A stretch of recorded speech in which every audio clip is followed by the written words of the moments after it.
Let us have some chit chats. Welcome to this afternoon live stream. I'll be talking about experiences while traveling to various parts of my country, and also the culture shock. I'd like you to drop your comments, your chats in the chat box about your own experience, what you have experienced traveling within your country, maybe from one part of your country to another, and traveling outside your country. It will be very much important for people, for travel makers, people that are going to travel. If you talk about the experience, maybe in Africa, experience in America, your experience in Europe, in any part of the world you have been to, what you experience, both the positive and the negative, it also serves as a guide to others who will watch this video later on and who intend to travel, what they expect in any of these places, as the case may be. And then, yeah, of course, traveling is part of life, is a form of education. You never know what is obtained in other parts of the country. You never know what to expect, the kind of food that is being cooked and eaten in this part of the world and another parts of the world, the kind of what is expected, your food, greeting, culture. Of course, culture is the way of life of people. So what do you expect, and what can you tell people who is going into maybe Asian countries, maybe countries across the Sahara? What do they expect, and what should they expect rather, and then what should they carry along? In medicine, there is such a thing as travel medicine, because traveling is, of course, part of life, especially in this jet age, where people can travel miles away from their place of residence and travel very fast, you know, traveling across different time zones, traveling by air, traveling by sea, traveling by land. Okay, and then on getting to this place is alien to you, your body system. These people don't cook what you can eat. These people eat something different. These people dress differently. Okay, in some places you're expected to dress a certain way, maybe based on some religious ground, especially for the ladies, even for the men sometimes, and in some places you're expected to not expose a certain part of your body or cover a certain part of your body, which naturally is not what is obtained in your place of residence or your place of your home country. So this live stream is about my own experience. I'm going to be sharing with you what I have experienced traveling within my country. And for the context, I haven't been anywhere outside my home country. I haven't been anywhere outside my home country. I haven't traveled outside my country, Nigeria. And I know, also, before I go on with my personal experience, I know that people have a lot of misconception about a particular tribe within a country, or about a particular place within a continent, or about a particular continent of the world. You hear a lot of things, especially now that the media is always ready to blow information out of proportion. You can hear all sorts of things like, maybe this kind of people, they don't eat meat, they don't just I'm just saying, for example. So this live stream, I want us to use this medium to, you know talk about experiences of other people. I will share mine, and I would like you to share yours in the comment section. Yes, I would like you to share yours in the comment section so that we learn. Okay, now back to me. Like I said earlier, I haven't been anywhere outside my country. I haven't been anywhere outside my continent either. Of course, it's when you move out of your country that you think of moving out of your continent or wherever. So I haven't done any of that, but I have moved within my country. Of course, like most countries of the world, my country is divided into the northern side and the southern side. The northern side has northeast and south and northwest, of course, north central. Then in the southern part, we have south south, more like south central, wherever, south south, southeast, and southwest. So I have been to, virtually almost all of these places. Okay, I've been to the northwestern part of the country. I've been to the north central. I've been to the southern part. I've been to the southwestern part, and I live in the southeastern part of my country. By the way, I'm Nigerian and I'm living in Nigeria. So, like I said, I've been in but not all, almost all the six geopolitical zones we have in Nigeria. So let's start from where I live. Like I said, I live in the southeastern part of Nigeria, and that's my place of birth, my place of growth up to this very point. And I can say that first, it's a wonderful place to live. And of course, it's my own. It's not, there's nothing shocking about it. I grew up to see people doing this, and of course, it becomes part and parcel of me. The major religion in this part of my country is Christianity, and of course, some traditional religious practices. Although, in recent times, we found out that people, though identified as Christians, still practice the African traditional religion, which it will be another live stream, entirely another live stream for another day. Right now, let's focus and not digress from the main topic of this live stream. Okay, so a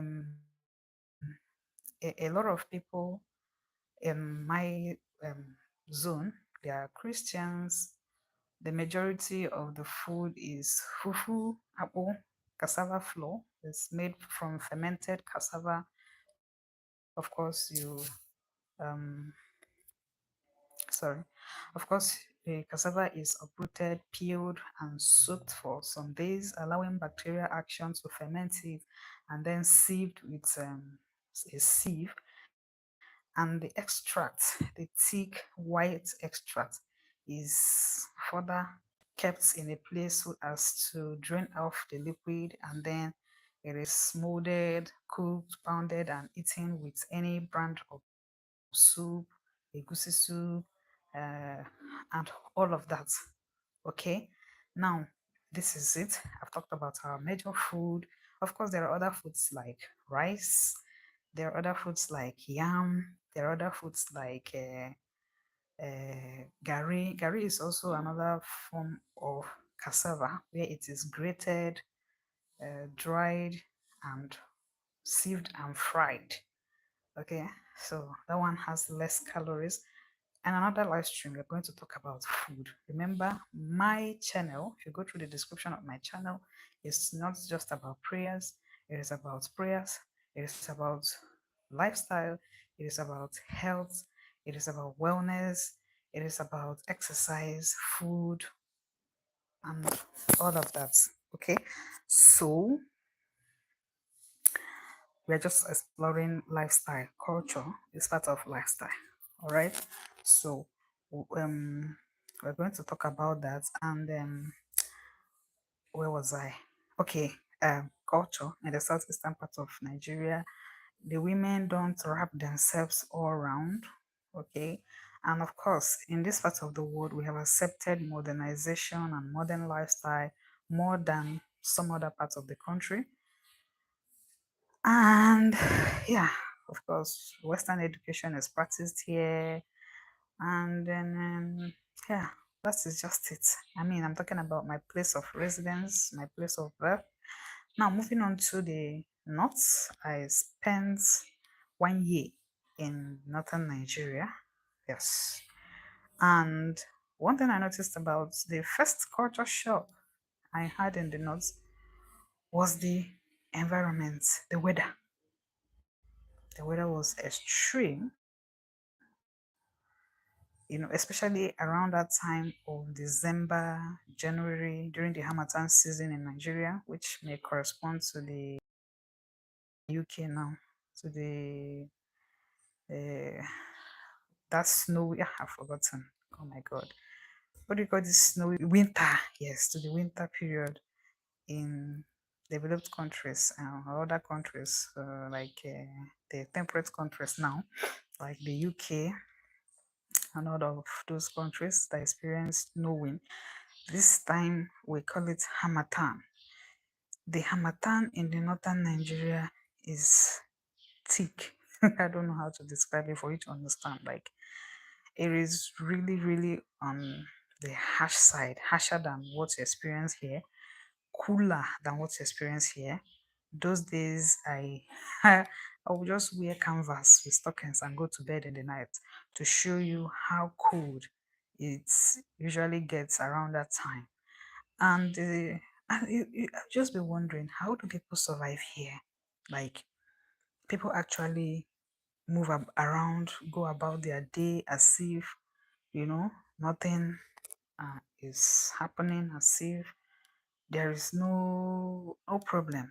Okay, they go about their day, they go to their farms, they go to their businesses, they go to their schools, they do everything, practically everything that they want to do. They do it and do it well despite the harsh weather. Now, coming from southeast to northwest, it was a huge shock. First, I'm not the type that receives cold. And no. I shiver at the slightest cool breeze, let alone such a very extreme temperature. And the second thing is most of the ladies, they wear hijab, cover themselves. So I think that is even one of the things that make them not to react negatively to that weather. Now coming from my side, we don't dress like them. So no matter how you cover, you still have to get that cold. You still get cold. No matter how you, wrap yourself and all of that. So that was a huge shock to me. And then secondly, you realize that okay, moving from here is somehow not the same, especially around the time when I lived there. I know very well that the economy really is not smiling on any part of the country now. But as at the time I lived there, the economy here and the economy there was totally different. All right. As at then, 5 naira note was not a thing, was not a means of exchange anymore in the south eastern part of the country where I came. But shockingly, when I moved there, people still sold sachet waters for 5 naira, akara for 5 naira. A lot of things were being sold for 5 naira then, which was far extent in the parts I came from.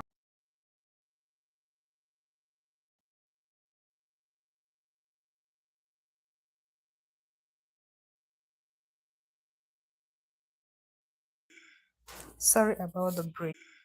Sorry about the break. Network hasn't been friendly with me and with everybody around me since yesterday. Network hasn't been anything close to being nice. In fact, throughout the whole of yesterday, MTN network was totally off until late in the evening when it crawled back and was still not strong enough. Even up to this very moment, it's still switching on and off on its own. But okay, we'll make do with what we can make do with. Okay, so back to what I was saying, the economy is totally different. We they still then used 5 naira notes for, a 5 naira could get you something, but currently now 50 naira may not get you a sachet of water in some places in Nigeria now. Yes, I don't know about, because it's for like 2, 3, 4 years now. I left the north. I don't know what it is now. Maybe people from northern Nigeria, if you're here, just drop your comments and let us chat. Okay. What again shocked me? Nothing. I've talked about the weather. I've talked about the economy. Well, the food should not shock anybody because that's what makes each person unique. They eat miyan kuka and tuwo shinkafa, while we eat fufu and soups. The miyan kuka, miyan tushe, and all of that, they are soups. Why here we have goosey soup. Vegetable soup is more of a thing for the southern part of Nigeria. I'll get to that side. But we're talking about the north now. The north is quite rich and diverse in culture, you know. And one of the things I like was the horse. I don't know what they call it, but watching horses, especially when they are doing one of their where they turban horses and some men turban themselves and climb on horse. It was quite a rich sight to behold, a rich culture. Even though I didn't get to experience so in depth of that, but the few I saw on the way, oh my God, it was wonderful. It was a sight to behold. Now, in the southwestern part, I just traveled there. I stayed for 2 days or so, and sorry, south now, so Akwa Ibom. Why did I mention the state? Okay, I traveled to the south for an examination. I stayed there for 2 days, so I can't really say much. But from what the media portrays, they eat more of vegetable soup. We have a dikaiko, we have a fang, we have a tama. By this, you already know the people I'm talking about. But there is this particular food of theirs that I've been longing to learn. They share this culture in Samingo. They interact with themselves very well. So I would really like to eat epine prepared in the original Calabar, Akwa Ibom, or Cameroon version. Still the same network issue. Sorry. So like I get to see all those edikaikon, atama, and all of that. I've never eaten those ones, and I would like to eat them, particularly that edikaikon. And one thing I can say about the southern and the southeastern Nigeria, somehow their mode of dressing is similar. Something about them just rhymes. Okay, something about their mode of dressing, something about their cultural display, their dance moves, and all of, somehow they are the same, or similar, not the same but similar. Okay, and yeah, of course, these are just um like call it, maybe they have a very long ancestral origin that might be the same, but something somehow intermingled with Cameroonians. I don't want to go into what I don't know, okay? But from what I see being displayed in the media and from what I saw during my short stay there, apart from the if there is a remove tribalism, if we're allowed to live together, you can easily live there because their mode of dressing, they're mostly Christians. Their mode of dressing is the same with us. They're mostly Christians, even though there will still be Muslims everywhere. Now, back to the north, most northerners are Muslims with few Christians, unlike what it is in the south. Okay, now that is it for south. Now let us move to Southwest. And when you mention Southwest in Nigeria, comes to your mind is where? Lagos State. Lagos, our own very Lagos. So, what happens in Lagos State? Lagos, Yoruba land, Yoruba culture. And we know that Yoruba culture is one of the very rich cultures we have in Nigeria. But Lagos is filled with Igbos, Lagos is filled with Hausas, Lagos is filled with Fulanis, filled with Yorubas, filled with thieves. In Nigeria, you will find them where? In Lagos. Sometimes they say that Lagos is no man's land, but the location is Yoruba land. Okay, we know that Lagos is Yoruba land, even though some people say it's a no man's land. That no man's land slogan or ideology came from the fact that you will get all tribes in Lagos. Like you get the Igbos, you get the Yorubas, you get the Hausas, you get the Efiks, you get the Bibios, you get the Nupe. Like just think of it, if you go through the whole ethnic groups, there are over 230 ethnic groups in Nigeria. Some literature say 250, some literature say 230, or just say there are over 200 ethnic groups we have in Nigeria. I can guarantee you that all the ethnic groups are represented in Lagos State alone. Funny enough, Lagos is one of the states in Nigeria that have small landmass, but it has accommodated the whole Nigeria. When you get to Lagos, you observe what is called climate change. The environment is very hot. Everybody is on the move.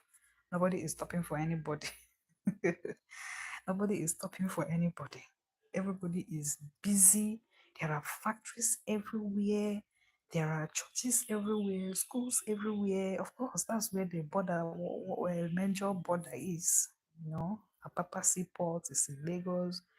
The um, airports, major airports exiting from Nigeria international airports in Lagos. The land borders, one of the borders in Nigeria, the semi-cracky border, is in Lagos, Badagry. Okay, so it makes it a very fast-moving state. Because of that, they generate a lot of noise, generate a lot of pollutants that infiltrates the environment, warms up the weather, and the whole environment becomes hot. Sometimes, in fact, I've gone to Lagos 3 times, and the third time I went to Lagos, I stayed for 2 weeks. Sometimes I kind of pity the people, most especially the parts where I lodged, because the weather is so hot in Lagos. Of course, it rains. Remember, it's in the coastal area. Lagos, if you look at the map, it's almost tilting outside Nigeria. It's in the coastal area. Okay? But because of the congestion, because of the high industrial activities ongoing there, because of a whole lot going on there, is the weather is just, out of, and then of course, wherever there is industrialization, the economy is better off. Money flows. Okay, it's one place that when you go out, in the morning, you will come back with a lot of money in your hands, because you definitely see something to do. Forget now that the economy is not really smiling on anybody. Those days, when you hear that somebody is in Lagos doing business, trust me, the person should be doing well, or was doing well, is doing well. The person should be doing well. Okay? But I can't say that for now, because as you are selling and making money, it's the same way you're spending. Imagine someone selling food or selling clothing, article of clothing, and you have to pay like 1 million or two for your shop. You equally have to pay like 1 million or two, even more, for your house rent where you live. Now, if you have families, you have to pay up for school fees, pay up for other utilities and bills around. You might be making so much, but you're only giving back the money so much into the system. Okay, so it makes it not so wonderful a place to live again. But trust me, as I'm talking to you now, as we're interacting now, you'll be rest assured that somebody is relocating to Lagos today. Somebody is moving to Lagos today, and somebody will move to Lagos tomorrow, and somebody will move to Lagos next week. At the same time, somebody is moving out of Lagos because not everybody can cope with that fast-paced world. No, somebody like me, I can easily mingle in, and anyhow, life goes on. But not everyone can do that. In the last travel I made to Lagos, I met with someone who said he ran away, like he practically ran away from Lagos. Why? That his friend accommodation, got an accommodation, and later found out that the house was built on top of sock away pits. You can imagine that, like erecting a structure on top of a sock. That's a hazard that will lead to harm. Like one day the sockaway can just collapse on the building, and maybe if you're sleeping, you slide into a pit and that will be your end. So because of that, he not only ran away from the structure, he ran away because of that fear for his friend, not him. He ran away entirely from Lagos and went to a nearby state in Lagos that, of course, is cooler than Lagos. But is Lagos fun? Yes, Lagos is fun to live. Does it worth it? I can tell you yes, it worth it. Especially if you're a business person.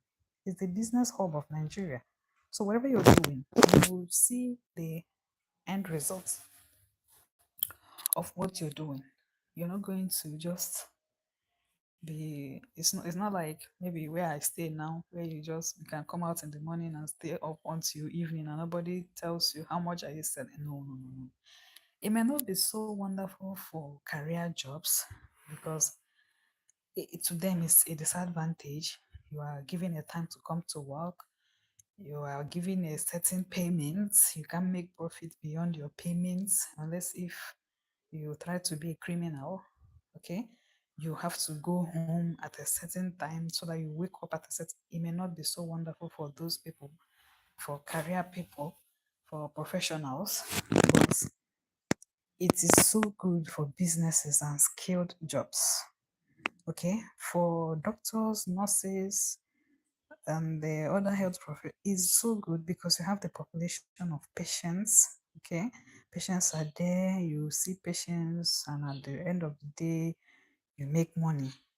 For people selling food, oh my god, you make a lot of money. For people selling cars, motor parts, you make a lot of money. For people, all sorts of sales, even as common as selling maybe fruits, you make money. But for people, anyway, let me not say that there are people that are not favored. Lagos can favor anybody. Okay, Lagos can favor anybody because even those professionals, the state is in such a way that if you are doing a career job, let's assume that you're doing a banking job, for instance, and you may not be paid the same thing that is paid to someone working in the south because your time is more. I don't even know how to put it, but I believe you understand what I mean. Like it favors everybody at the end of the day. People that are working in offices may have side businesses and employ somebody that will be doing it for them. So they're making money from their career and also making money from their business. Okay, so it's a fast moving world. Of course, it comes with its own problems of modernization, such as children living in the street, children of the street, children on the street, street children everywhere, people doing pickpocketing and all of. You get that. In fact, you can get that in any part of the world now, and even in the least developed city, in the least developed city in Nigeria, if you go to their developed part, that's what I mean, least developed city or state, the city part of the least developed state will still have those vices in them because I mean that's what comes with modernization. All right. Now, I have said a lot about Nigeria. Nigeria is a wonderful. So. I have to end this live stream here. We'll meet again later in the evening, or we'll meet tomorrow morning as usual. Thank you so much. Thank you for tuning in. Please remember to subscribe. Subscribe to my videos. Watch them, like them, share them. Okay? Watch to the end. Like the videos. Share it to people. They will learn a thing or two, especially students. And when you learn, you don't hoard the knowledge. Yes, love and sharing. Share it out to people. Let people connect to this place. Drop your comments. Okay? Even if you're not joining the live, watch it, drop your comments. Let other people connect to this video. This video is very, put a thumbs up, like it, subscribe, turn on your notification so that when I come again live or when I upload videos, you get it. Okay? Thank you. And see you in another live stream or see you in the next video. Bye for now. I love you.